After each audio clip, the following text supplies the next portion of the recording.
22 ڕێبەر شانبەشانی 23 وەزیرانی دەرەوە بەشداری لوتکەیەکی یەک ڕۆژیان لە ئستەنبوڵ کرد. کۆبوونەوەکە لەو دەمە کرا کە پێکدادانەکان بەردەوام بوون لە ئاکامی بڕیارەکەی ئەمریکا لە مەردانپێنان بە ئۆرشەلیم قودس وەک پایتەختی ئیسرائیل.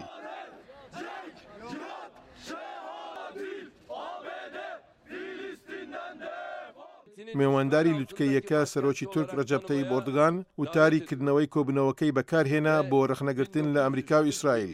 لە ئاماژەیەک بە نەخشەکان ئۆردۆغان ئیسرائیلی تومەتبار کرد کە هەوڵ دەدات هەموو خاچی فەڵەستینیەکان ببات و هێزە ئاسایشەکانی خۆی بەکاردەهێنێت بۆ ڕەفتارکردن وەک وڵاتێکی تیرۆریستی. ئۆردۆغان هەروەش داوایەکی کۆنکرێتی لە کۆمەلگای نێونەتەوەیی کرد.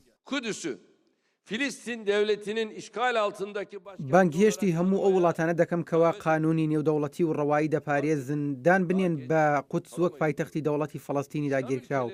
ئێمە ناتوانین زیاتر دوای بخەین وەک وڵاتانی ئیسلامی هەرگیز دەستبەرداری داواکەمان نابین کەوا فەڵەستین سربەخۆیە و خاوەن سەروەریە و قودسیش پایتەختەکەیەتی.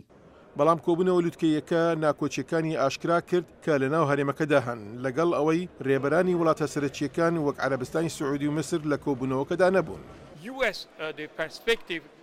ڕوانگەی ئەمریکا بۆ سعودی و میسریەکان زۆر گرنگە چونکە نایانێت بە هەڵەستی بڕیارەکەی ئەمریکا بکەن. ئێمە دەتوانین بڵین ئەوان کەمێک بێدەنگن کاتێک بەراوردیان دەکەین لەگەڵ تورکیا یان ئوردن یان ئێران. ڕێبەری فەڵەستینیەکان محمود عەباس پەیامێکی بەرهەڵەستیکاری ڕاگەیاند و ئیدعای کرد ترامپ دوورەپەرێز کراوە لەسەر هەڵوێستەکەی لە مەڕ قودس. وبهذا تكون الولايات المتحدة بەم کارەی ئەمریکا توانای خۆی لەدەستداوە ببیتە ناو بژیوانێک و هیچ ڕۆلێکی نابێت لە پرۆسە سیاسیەکەدا. ئێمە قبول ناکەین هیچی تر لەو پرۆسە سیاسیەدا ڕۆلی هەبێت چونکە لە ئەنگری لە ئیسرائیل دەکات. ئەمە هەلوێستمانە. ئومێدەوارین لەمەدا پشتیوانیمان بکەن. لە بەیاننامەی کۆتاییدا پابەندی ڕاگەیاندرا بۆ دانپێنان بە دەوڵەتی فەڵەستینیەکان و قودسی ڕۆژهەڵاتیش وەک پایتەختەکەی.